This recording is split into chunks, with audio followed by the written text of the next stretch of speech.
तो हमारा first question है, what is the primary purpose of an index number. एक इंडेक्स नंबर का प्राइमरी पर्पस क्या होता है, तो हम इसके ऑप्शन को पढ़ लेते हैं। To measure the absolute change in a single variable, to measure the average change in a group of related variables over time और space, to calculate the exact price of a commodity, to determine the net profit of a business.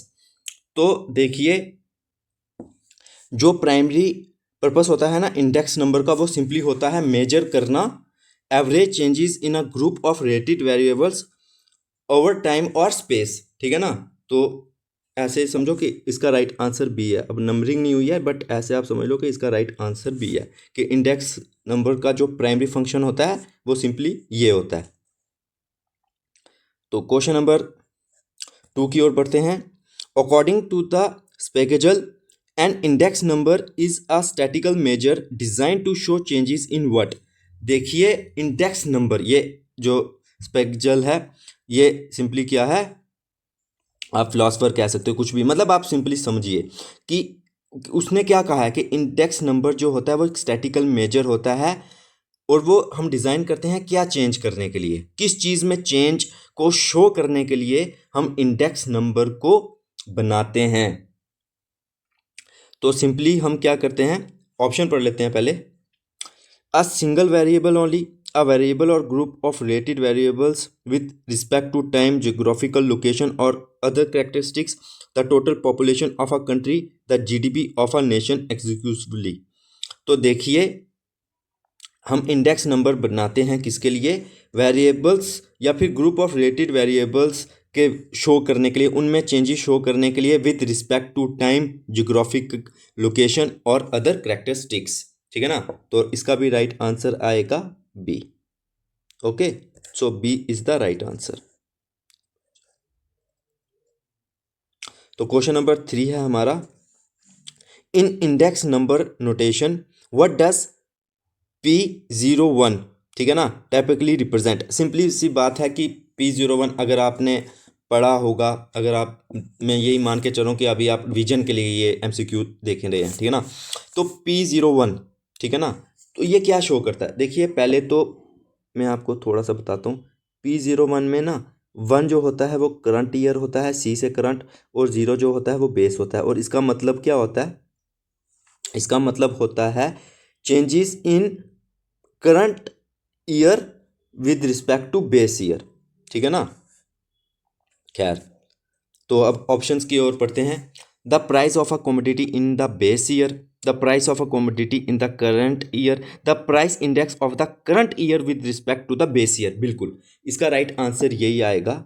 Right answer C है, the price index of the current year with respect to the base year. P01 का simply ये मतलब होता है। ठीक है। और यहीं अगर P10 हो तो उसका मतलब होगा क्या, price index of the base year with respect to the current year. ठीक है ना। तो उम्मीद है कि आपको समझ आया होगा। क्वेश्चन नंबर 4 की ओर बढ़ते हैं। तो क्वेश्चन नंबर 4 की ओर बढ़ते हैं अब हम, एक सेकेंड। हाँ, तो क्वेश्चन नंबर 4 है हमारा, which notation represents the current year quantity. अब हमें करंट ईयर क्वांटिटी कौन शो करता है, करंट ईयर क्वांटिटी की बात चल रही है। ठीक है ना। देखिए, करंट ईयर क्वांटिटी हमें सिंपली शो करता है क्या, एक मिनट पेन तो कर लूँ, Q1। ठीक है, Q1, Q1 जो है हमें करंट ईयर की क्वांटिटी ये शो करता है। ठीक है ना। 1 represent for the current year and 0 for the base year. ठीक है ना। ओके, तो क्वेश्चन नंबर 5 की ओर बढ़ते हैं। तो हमारा क्वेश्चन नंबर 5 है, what does the value index V01 measures. देखिए, सिंपली वैल्यू इंडेक्स जो V01 है वो क्या मेजर करता है। अब आपको इतना तो समझ आ गया कि V01 है तो इसका मतलब होता है कि हमें करंट ईयर के को देखना है with respect to the base year. अब ये V है, इसका मतलब होता है वैल्यू चेंज। ठीक है ना। तो P होता है, उसका मतलब होता है प्राइस, और Q होता है उसका मतलब क्वांटिटी। तो इसका राइट आंसर सिंपली आएगा, the change in the product of the price and quantity over time. ठीक है। तो इसका राइट आंसर सिंपली आएगा C। तो C is the right answer. ठीक है ना, C is the right answer. अब इसमें A B C D दिया नहीं हुआ, पर मैं अज्यूम कर रहा हूँ कि आप समझ सकते हैं कि ए कौन सा, बी कौन सा, सी कौन सा, ठीक है ना। खैर, तो क्वेश्चन नंबर 6 की ओर बढ़ते हैं। Index numbers are often refer to as economic barometers. Why, हम इंडेक्स नंबर को जो क्या कहते हैं, इकोनॉमिक बैरोमीटर्स क्यों कहते हैं? तो हम क्यों कहते हैं, देखिए, हम सिंपली इसलिए कहते हैं because they are use to know the pulse of the economy and indicate inflationary और डिफ्लेशनरी टेंडेंसीज। मतलब सिंपल सी है, हमें ये बताता है कि इस वक्त इकोनॉमी किस ओर जा रही है, क्या वो इन्फ्लेशन की ओर जा रही है या फिर वो डिफ्लेशन की ओर जा रही है। इन्फ्लेशन का मतलब होता है प्राइसेस का बढ़ना, और बढ़ना मतलब, ठीक है ना, बढ़ना समझ गए आप कहोगे, और डिफ्लेशन का मतलब होता है कम होना, ठीक है ना। तो राइट आंसर आएगा बी, ठीक है ना। बोलने में थोड़ा सा मेरी चीज़ें अलग निकल जाती हैं मुंह से, बट आप समझ लिया करो, ठीक है ना, क्योंकि अभी भी मैं यूज टू इतना नहीं हूँ, है ना, इस मोड पे पढ़ाने पे, ठीक है ना। तो नेक्स्ट क्वेश्चन की ओर बढ़ते हैं। How are index numbers generally expressed for easier comparison. हम इंडेक्स नंबर्स को कैसे एक्सप्रेस करते हैं? तो सिंपली इतना तो आपको पता होगा कि हम सिंपली उसको परसेंटेज में एक्सप्रेस करते हैं, जिससे हम आसानी से पता लगा सकें। मतलब कि देखिए, बेस ईयर को हम 100 लेते हैं, और अगर चेंज हुई है, अब हमारा इंडेक्स नंबर शो कर रहा है 125, तो इसका क्या मतलब है, 100 तो हो गया बेस, और 25 जो है इंक्रीज हुआ है, क्योंकि 100 से ज़्यादा है। वहीं अगर 75 होगा, तो अगर 75 होगा तो उसका क्या मतलब है कि 100 से कम है, तो इसका मतलब है 25% जो है वो लेस हुआ है, ठीक है ना, वो लेस हुआ है, ठीक है। तो अब आपको समझ आ गई होगी। तो क्वेश्चन नंबर 8 की ओर बढ़ते हैं।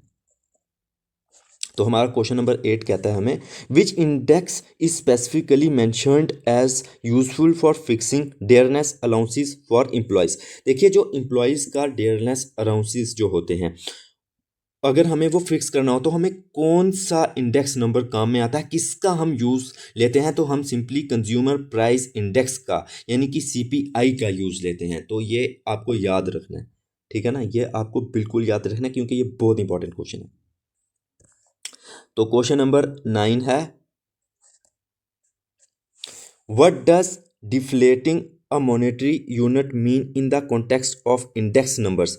देखिए ना, इसका मतलब है कि जो डिफ्लेटिंग जो है उसका क्या मतलब है मॉनेटरी यूनिट में, ठीक है, इंडेक्स नंबर के रिलेटेड अगर हम बात करें तो देखिए, ये सिंपली क्या होता है, इसका मतलब पहले हम ऑप्शन पढ़ लेते हैं। Reducing the physical size of bank notes, determining the purchasing power of the monetary unit, increasing the interest rates, calculating the total debt of a country. देखिए, deflating a monetary unit, simply इसका ये मतलब होता है कि ये पता लगाना कि परचेजिंग पावर क्या है मॉनेटरी यूनिट की, मतलब कि एक मनी की कितनी पावर है, ठीक है ना, एक मनी कितना सामान खरीद सकती है मार्केट में, सिंपली इसका ये मतलब होता है। तो राइट आंसर हमारा आ जाएगा बी,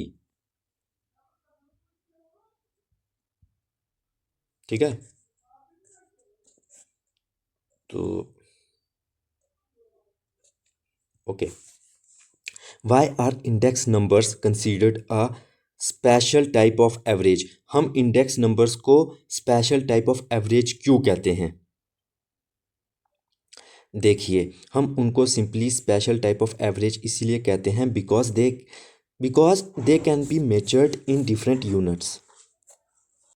यानी कि ये नहीं है कि हम सिर्फ अर्थमेटिक मीन के वे से इसको निकाल सकें, या सिर्फ जियोमेट्रिक मीन के वे से हम निकाल सकें।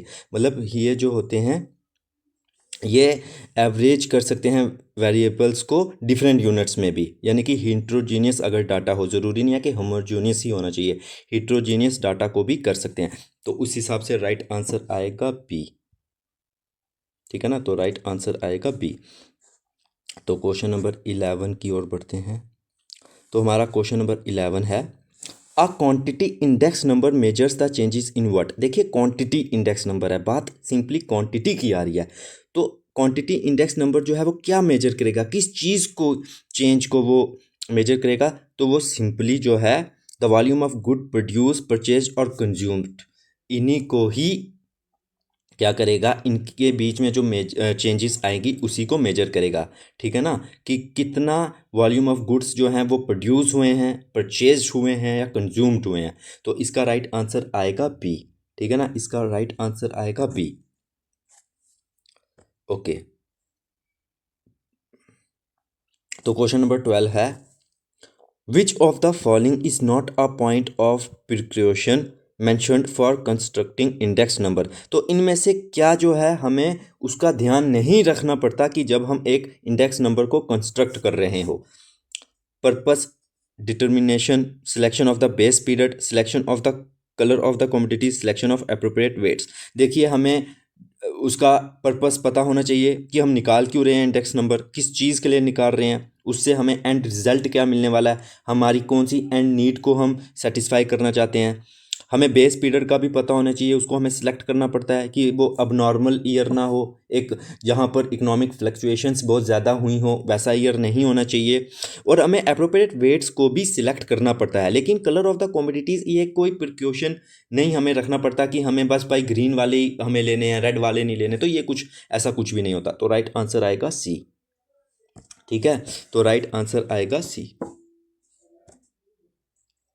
तो क्वेश्चन नंबर 13 है हमारा। तो हमारा क्वेश्चन नंबर 13 है, what is a major limitation of index numbers regarding product quality. तो मेजर लिमिटेशन क्या है इंडेक्स नंबर की रिगार्डिंग प्रोडक्ट क्वालिटी के रिलेटेड क्या है। देखिए, सिंपल सी बात है, जब भी हम इंडेक्स नंबर्स बनाते हैं ना, तो हम ज़्यादातर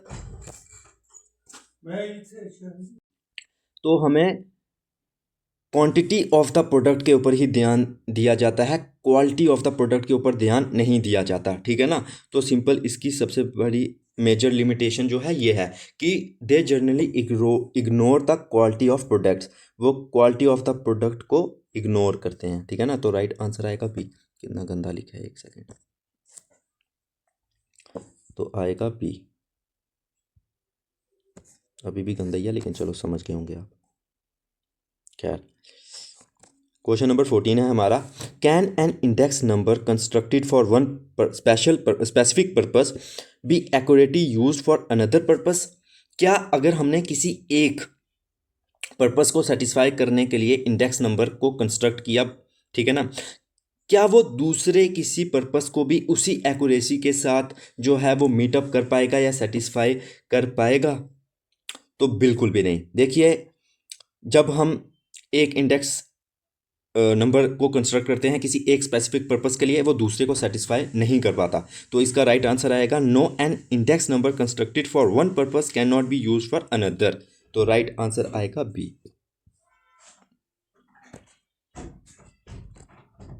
तो क्वेश्चन नंबर 15 की ओर बढ़ते हैं। हमारा क्वेश्चन नंबर 15 है, in the selection of base period what is a common requirement. जब हम बेस पीरियड को सिलेक्ट करते हैं तो कॉमन रिक्वायरमेंट क्या होती है। देखिए, सिंपली मैं आपको सिंपल सी बताता हूँ, ज़्यादा ऑप्शन को नहीं पढ़ता हूँ, कुछ नहीं करता हूँ, मैं एक छोटी सी चीज़ बताता हूँ कि जब भी हम किसी बेस पीरियड को सिलेक्ट करते हैं ना, तो वो एबनॉर्मल ईयर नहीं होना चाहिए, उसमें इकोनॉमिक फ्लक्चुएशंस बहुत ज़्यादा नहीं होनी चाहिए, वो स्थिर मतलब कि स्टेबल इकोनॉमिक के हिसाब से होना चाहिए, मतलब स्टेबिलिटी रहनी चाहिए उस साल।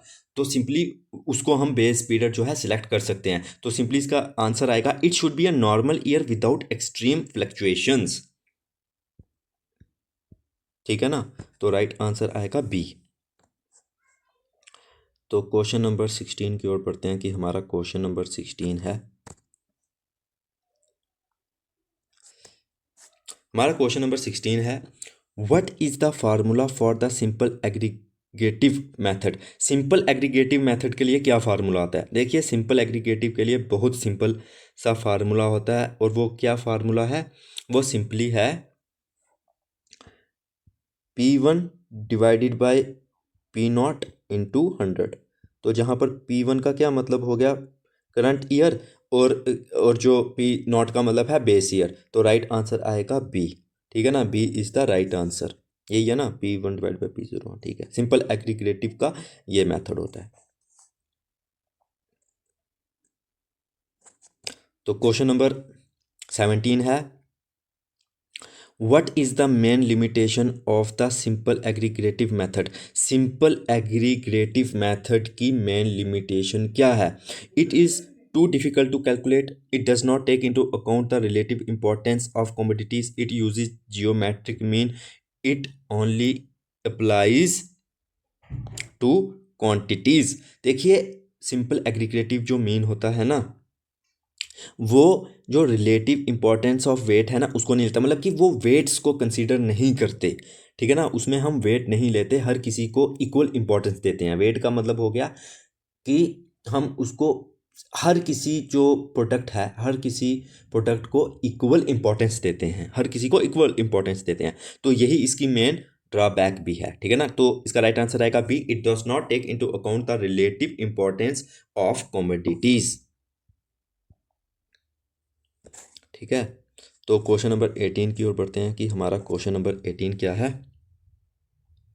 Okay in the simple average of price relative what is the first step. जब हम क्या करेंगे, simple average of price relative method का यूज़ करेंगे तो पहला स्टेप क्या होगा। तो देखिए सिंपली पहला स्टेप ये होगा कि हम क्या करेंगे, price relative for various items को ऑब्टेन करेंगे, ठीक है ना। हम क्या करेंगे, price relative of for various items को ऑब्टेन करेंगे। अब इसका फार्मूला आपको पता होगा, ठीक है ना, क्योंकि यह है simple average of price relative.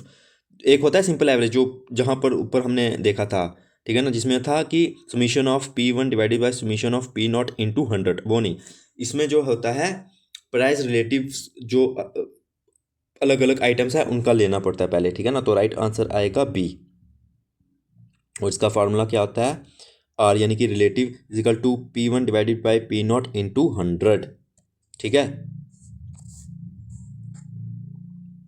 तो क्वेश्चन नंबर 19 की ओर बढ़ते हैं। मैं दरअसल इतना एक्सप्लेन इसलिए नहीं करता क्योंकि वीडियो बहुत ज़्यादा लंबी हो जाएगी और मैं आपका टाइम वेस्ट नहीं करना चाहता, क्योंकि मैं ये एज्यूम करके चल रहा हूँ कि अब आप सिर्फ प्रैक्टिस कर रहे हो, आप ये कर बैठे हो, आप प्रैक्टिस कर रहे हो। तो बस आपको ये देखना कि आपका ये क्वेश्चन ठीक हो रहा है कि नहीं हो रहा, और अगर नहीं हो रहा है तो उस क्वेश्चन को, उस मतलब टॉपिक को, उस स्पेसिफिक पार्ट को जाके अपने नोट्स में देखो और उसको फिर से समझो। बस इसका सिंपल ये मोटिव है, ठीक है ना।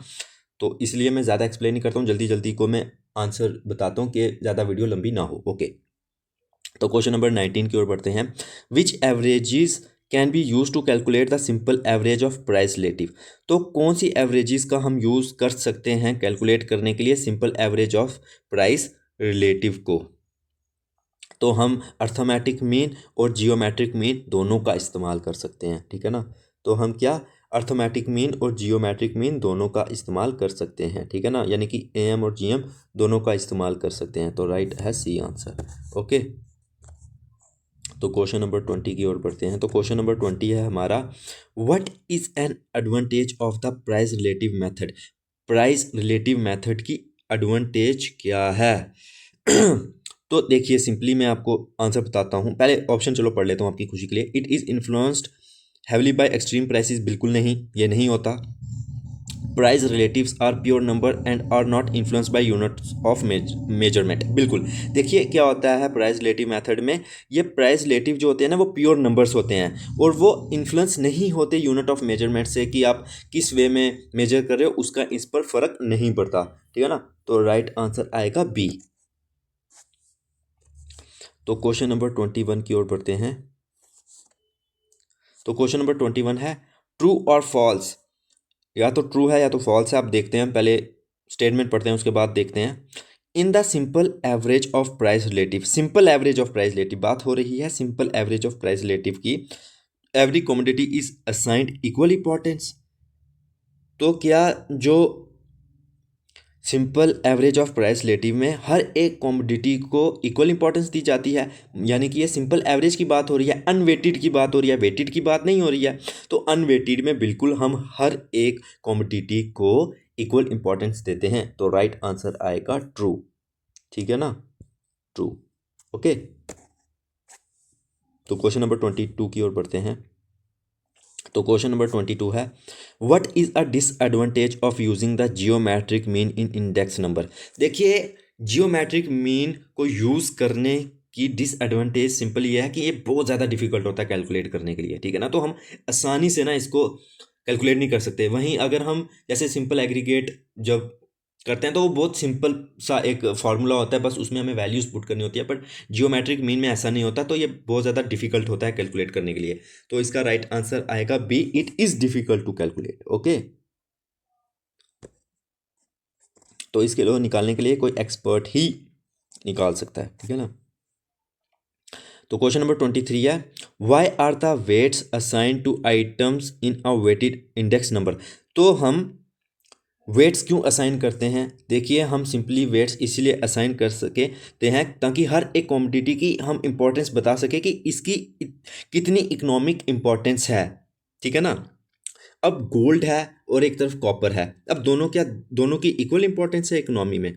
भाई बिल्कुल भी नहीं। गोल्ड महंगा है, कॉपर उसके कंपैरिजन में सस्ता है।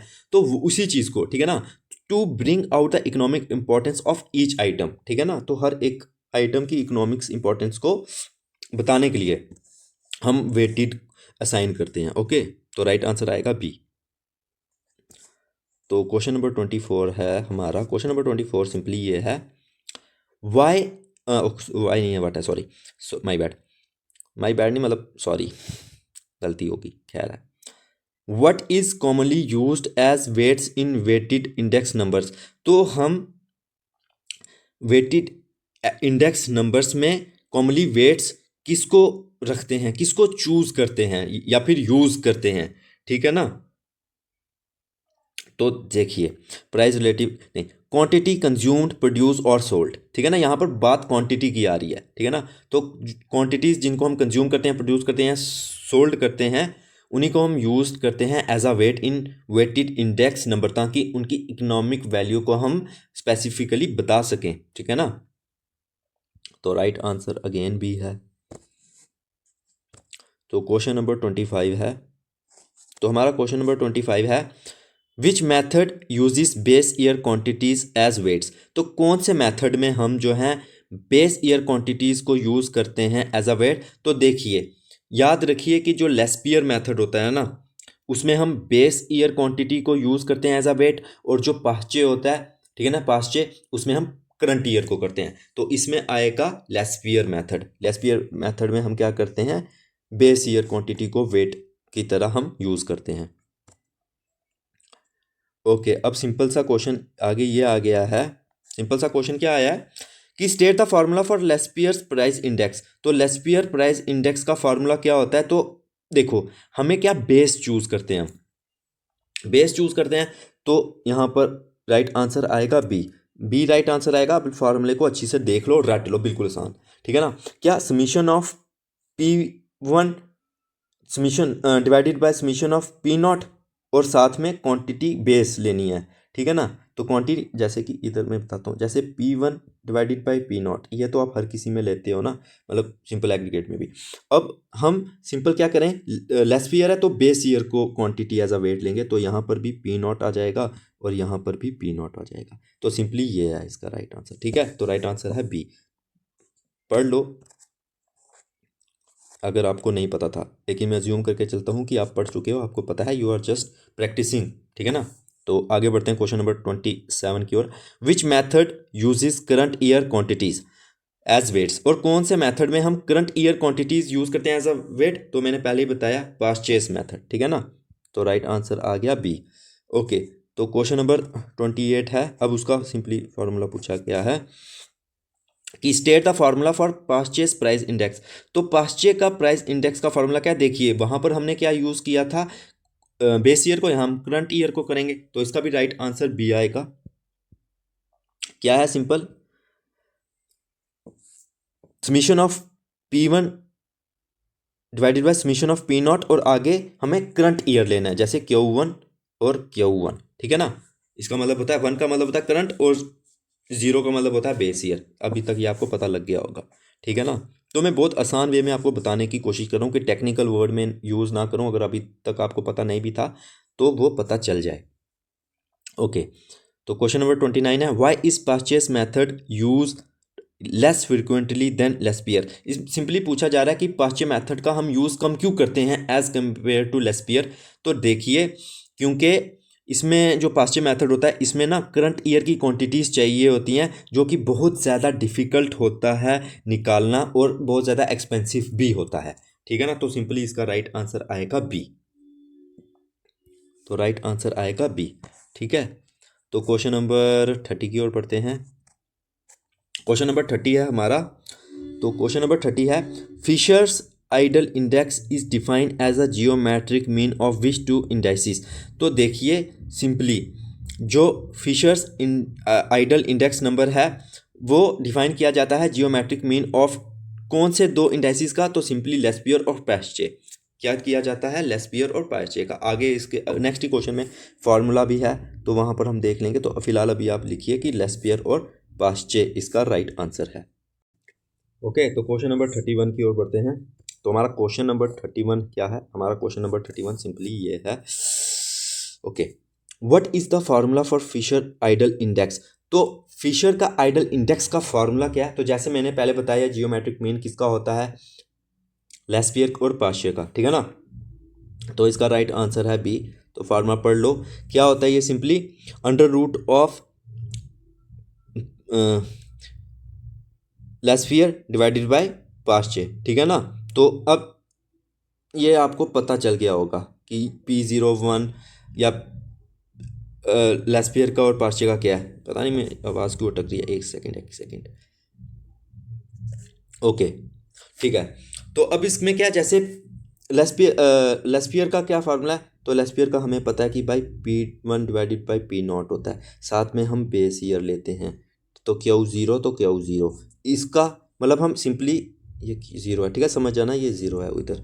तो इसका डिवाइडेड बाय अब P1 डिवाइडेड बाई P0, तो पास्चे का क्या होता है, current year divided by current year, तो इनका अंडर रूट, ठीक है ना। तो इनका अंडर रूट और डिवाइडेड बाय 100 भी होता है, ठीक है ना, वो बाहर होता है 100, ठीक है ना, ये भी याद रखना कि बाहर 100 होता है। ओके, तो समझ आ गया होगा। तो अब क्वेश्चन नंबर 32 की ओर बढ़ते हैं। तो हमारा क्वेश्चन नंबर 32 क्या है, Fisher's index is called ideal because it satisfies which test. तो फिशर का जो इंडेक्स होता है उसे हम आइडल कहते हैं। उसे हम आइडल क्यों कहते हैं, क्योंकि वो सेटिस्फाई करता है दो टेस्ट को, और वो दो टेस्ट कौन से हैं, the time reversal and factor reversal test. तो हम वो किस किस को सेटिस्फाई करता है, टाइम रिवर्सल टेस्ट को और फैक्टर रिवर्सल टेस्ट को। तो राइट आंसर आएगा बी। तो याद रखना कि जो फिशर का आइडल इंडेक्स है, या आइडल को भी सिंपल छोड़ो, इतना याद रखो कि फिशर का जो इंडेक्स है वो टाइम रिवर्सल और फैक्टर रिवर्सल टेस्ट दोनों को सेटिस्फाई करता है, ठीक है ना। तो ये याद रखना। अच्छा, करवा चुका हूँ ना मैं। तो क्वेश्चन नंबर 33 है हमारा, क्वेश्चन नंबर 33 है हमारा, in the weighted average of price relatives if arithmetic mean is use what is the formula. देखिए, अगर जो क्या है weighted average of price relative की बात चल रही है, ठीक है ना, अनवेटेड की नहीं, weighted average of price relative की बात कर रही है, और उसमें अगर हम अर्थमेटिक मीन का यूज़ करें तो हम कौन सा फार्मूला जो है यूज़ करेंगे, तो हम सिंपली कौन सा फार्मूला यूज़ करेंगे, हम सिंपली करेंगे summation of relative weighted divided by summation of weighted, ठीक है ना। तो यहाँ पर तो मतलब ये करंट ईयर का, ये तो आएगा ही आएगा, ठीक है ना। तो समझ आ गया होगा आपको, तो हम ये करेंगे, ठीक है ना।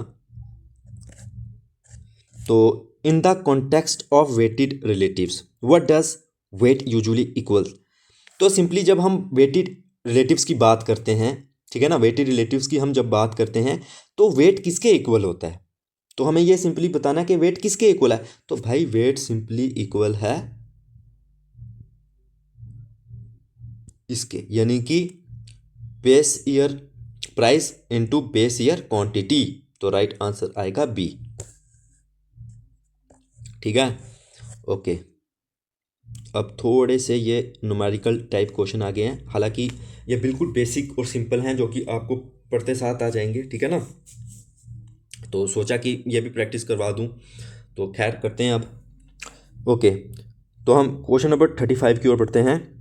If summation of base year, ठीक है ना, बेस ईयर प्राइस है ये, is equal to 80 and summation of current year ये है price 100, calculate the simple aggregate price index. तो सिंपल एग्रीगेट प्राइस इंडेक्स हम कैसे करते हैं, पहले तो आपको ये पता होना चाहिए। तो वो सिंपली होता है P1 divided by P0 into 100, यही होता है फार्मूला, यही होता है ना formula, P1 divided by P0 into 100। तो बस अब उसी को थोड़ा सा कोशिश करते हैं हम डालने की अंदर हैं, तो ऊपर 100 लिख देंगे, ठीक है ना। 100 लिखेंगे ना तो नीचे 80 लिख देंगे, तो 80 लिख देंगे ना तो इंटू बाई 100 कर देंगे ना, तो बस तो हमारा आंसर निकल आएगा। और हमारा आंसर क्या आएगा, अगर आप करना चाहो तो एक में करवा देता हूँ, बाकी आप खुद करते रहना, ठीक है ना। तो 100 है ना, तो इसको आप निकाल सकते हैं क्या बोलते हैं, पहले तो आप 4 से निकालो, तो 420 ज़ा 80 होता है, और 100 कितने ज़ा होता है, 25 ज़ा होता है ना। 4 2 ज़ा 8, 2 उधर गया, हाँ, तो 25 ज़ा आ गया। तो फिर अगेन ये आ गया 5 4 ज़ा और 5 ज़ा, ठीक है ना। तो 420 ज़ा 425 ज़ा, ठीक है ना। 4 इंटू 4 2 ज़ा 8, 25। यार ये बहुत ज़्यादा हौच पौच हो गया, मैं पता ही नहीं चल रहा मुझे खुद ही, आपको क्या पता चल रहा होगा। तो सिंपली जब इसको हम करते हैं, एक मिनट रोक के करता हूँ मैं पहले। तो मैंने इसलिए पॉज कर दिया था कि अब वीडियो ज़्यादा लंबी ना हो, तो टाइम वेस्ट ना हो। तो अब देखो, अब जैसे अब मुझे नहीं पता आपको समझ आ पा रहा है यहाँ पर कि नहीं, बट ये देखो, ये आ गया 100/80 इंटू 100, तो हमने सिंपली 10 से किया, 10 8 ज़ा 80, 10 10 ज़ा 100, तो सिंपली यहाँ पर आ गया 1000/8। जब हमने 1000 को 8 से डिवाइड किया तो सिंपली आ गया 125, तो इसका राइट आंसर है 125। ओके, तो उम्मीद है कि आपको अब पता चल गया होगा। बिल्कुल यार सिंपल बेसिक मैथ लगाना है और कुछ भी नहीं है, ठीक है ना। ये कोई बहुत बड़ा वो नहीं है, बिल्कुल बेसिक मैथ लगाना है। Okay, based on the previous question what is the percentage rise in prices. तो मतलब 35 क्वेश्चन के हिसाब से, जो कि 125 आया था ना, एक मिनट, 125 आया था, तो कितनी जो है परसेंटेज प्राइस में इंक्रीज हुई है। तो मैंने आपको पहले ही बोला था कि 100 बेस होता है, तो ऊपर कितना बढ़ा है, 25, तो राइट आंसर आएगा 25, ठीक है ना, 25% बढ़ा है। ओके, तो क्वेश्चन नंबर 37 की ओर बढ़ते हैं। If the sum of price relatives for 4 commodities is 550, what is the simple average price index. तो देखिए सिंपली से फिर से कौन सा क्वेश्चन आ गया है, ये आ गया है सिंपल एवरेज प्राइस इंडेक्स का, ठीक है ना। और कमोडिटीज कितनी है, 4 हैं, ठीक है ना। और सम ऑफ रिलेटिव्स भी दिया हुआ है, तो हम सिंपली क्या करेंगे, 550 है ना, उसको डिवाइडेड बाय 4 करेंगे, तो हमारा आंसर निकल आएगा, ठीक है ना। हमें कुछ नहीं करना, ये आएगा, और फिर जब हम इसको सॉल्व करेंगे तो 137.5 हमारा राइट आंसर आ जाएगा, ठीक है। तो क्वेश्चन नंबर 38 है। देखिए ये बिल्कुल सिंपल क्वेश्चन आएंगे, तो आपको वो टेंशन नहीं, आपको फार्मूला याद रखना है, P1 divided by P0 into 100, सब कुछ वही है। अब जैसे ये 38 क्वेश्चन है ना, ये भी वही है। देखो P1 कितना है, 12,000, तो 12,000 3 0 लगाओ, नीचे 8 0 लगाओ और इंटू 100 कर दो। अब इंटू 100 में इधर रख देता हूँ, ठीक है ना, बस समझाने के लिए। तो बस निकाल दो, तो 3 0 चले गए, ठीक है ना। तो 4 2 आ गया, 4 2 आ गया, 4 3 हो गया, ठीक है ना। 300 डिवाइडेड बाई 2 कर दो, 150 आ गया, तो राइट आंसर ए है, ठीक है ना। तो क्या, बस बिल्कुल ऐसे हैं, सिंपल बेसिक, तो इसमें ज़्यादा हुआ नहीं करना। और ये जो क्वेश्चन है ना, ये मेरे से पहले ही आप वीडियो को पॉज करके करते रहो, बिल्कुल आसान है। अब वह if the price index in 150 what does it indicate. देखिए वही बेस 50 होता है, 100 होता है ना, तो 50 ऊपर है, तो अ राइज ऑफ 50%, ठीक है ना, अ राइज ऑफ 50%, तो राइट आंसर आएगा बी। देखिए अब ये अगेन वही क्वेश्चन आ गया कि भाई इसमें जो है क्या है, करंट ईयर में 390 है, बेस ईयर में 520 है। तो अब इसमें आपको क्या पता लगेगा प्राइस इंडेक्स क्या होगा। तो पहले ही इतना दिमाग लड़ाना है आपने अपना, पहले इतना क्या दिमाग लड़ाना है, मैं आपको बताता हूँ कि आपने इतना दिमाग लड़ा देना है कि देखिए जो करंट ईयर है वो कम है और बेस ईयर ज़्यादा है, इसका मतलब डिक्रीज़ हुआ होगा, इंक्रीज़ नहीं हुआ होगा, ठीक है ना। तो ये तो पहले ही आपने दिमाग लड़ाना है। अब जब आप 390 को 520 के साथ डिवाइड करेंगे, इंटू 100 करेंगे, तो आपका 75 आएगा, ठीक है। तो ये मैं आपको आंसर फटाफट बता रहा हूँ, लेकिन आप सॉल्व करो। तो अब अगेन अगर 75 है तो क्या हुआ है, 25% का फॉल हुआ है, ठीक है ना, तो 25% का फॉल हुआ है। ओके, क्वेश्चन नंबर 42 है। If the total sum of price relative for 100 commodities is 25,000, find the price index. देखिए ऊपर भी ये किया था हमने, 540 डिवाइड बाई 4 किया था, इधर 25,000, मतलब 25,000 एक लिख देते हैं, 250 आएगा, ठीक है ना। तो क्योंकि 2 0 और नीचे 2 0 कट जाएंगे ना, तो राइट आंसर 250 है, ठीक है। तो क्वेश्चन नंबर 43 है हमारा sorry. If relative weighted is 15,900 and weight is 130। देखिए बिल्कुल सिंपल, ऊपर ही हमने किया था RW/W किया था ना, तो 15,900 डिवाइडेड बाई 130 करो तो आपका राइट आंसर आ जाएगा सी। मैं पहले बता रहा हूँ, 15,900 डिवाइडेड बाई करो 130 तो आपका और इंटू 100 करो तो आपका आंसर आ जाएगा। ठीक है, ठीक है ना। इसमें 1 मिनट, 100 नहीं, 100 चाहे पहले ना करो, अब सिंपल ऐसे करो तो आ जाएगा। तो करके और कमेंट डाउन ज़रूर करना, ठीक है ना। ओके, देखिए अगेन वही आ गया, बिल्कुल सिंपल सा क्वेश्चन, फिर से वही आ गया कि भाई क्या है, 12,000 जो है रिलेटिव वेट है और वेट 120 है, तो डिवाइड करो भाई 120 और 120, यानी कि एक आ गया और पीछे 2 आ गया, मतलब कि 100 आंसर आ गया। ठीक है ना, तो बी है 100। ओके, तो बी है 100। ठीक है ना। तो अगेन वही देखिए, अब देखो फिर से वही आ गया, 36,000 डिवाइड बाई 180 है, तो 18 टूज़ा होता है ना, तो एक ज़ीरो तो कट गया, तो मतलब 2 रह गए, 18 टूज़ा आ गया तो भाई 200 आ गया। ठीक है ना, तो राइट आंसर 2 बी है। ठीक है ना, तो अब ये थोड़ा, अब वही है मतलब, तो अब ये है आपका क्या, P1Q0 इतना है, यानी कि बेस प्राइस इतना है, करंट प्राइस सॉरी, ठीक है ना, ओ सॉरी करंट इतना है और बेस है, इसे क्या कहते हैं आपको याद रखना है, ये वैल्यू इंडेक्स है। ठीक है ना, इसको हम P0Q0 यानी कि P0Q0 को हम वैल्यू इंडेक्स कहते हैं। मैं ये आपको कि याद रह जाए इसलिए कह रहा हूँ। ठीक है ना, ये तो अब इसमें से हमें क्या निकालना है, हमें लेस्पियर मेथड निकालना है। तो क्या होता है यार, सिंपली ये तो सिंपली लेस्पियर का हमें वो दिया हुआ है, P1Q0 डिवाइडेड बाय P0, ये किसका फार्मूला है, हैं किसका फार्मूला है, याद करो, अबे यार यही तो लेस्पियर का फार्मूला है। तो बस यही तो है, अब लगा दो वैल्यूज़ को क्या पुट करना है, 1500 डिवाइडेड बाई 750 डिवाइडेड 2 सा, यही होता है ना, 2 होता है ना, तो बस यही तो है। ठीक है ना, बस यही है, बिल्कुल आसान। ठीक है ना, अब इसमें इंटू लेकिन 100 भी होता है। ठीक है ना, तो वरना आप सोचोगे कि अबे ये यहाँ तो 2 ही आना चाहिए था, 2 नहीं इंटू 100 भी था। ठीक है ना, फार्मूला फिर से एक बार ध्यान से देखो। ठीक है, तो ये कुछ प्रैक्टिकल क्वेश्चन थे जो हमने कर दिए। अब हम 4 और क्वेश्चन करेंगे, ये थोड़े एडवांस थ्योरी से हैं, तो उसके बाद आपके क्या हो जाएंगे, ये वाला जो है MCQ सेट जो है कंप्लीट हो जाएगा। ठीक है ना, तो क्वेश्चन नंबर 47 की ओर बढ़ते हैं अब हम अपने। ओके, तो क्वेश्चन नंबर 47 है, what happens to the price index if the price of the current year and base year exactly the same.